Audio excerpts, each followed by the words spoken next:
ఈ కవర్లు చూస్తుంటే నాకైతే నవ్వు వస్తుంది. పత్తి తీయడానికి వచ్చిన కూలోళ్ళండి.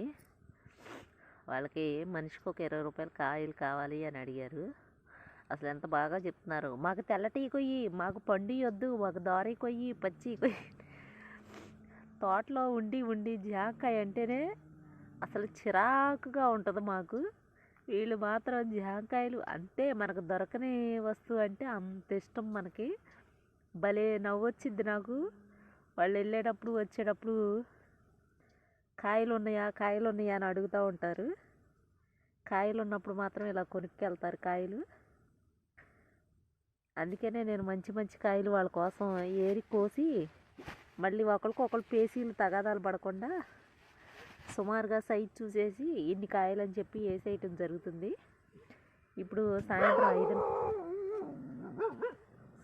5 తీసుకెళ్తారన్నమాట.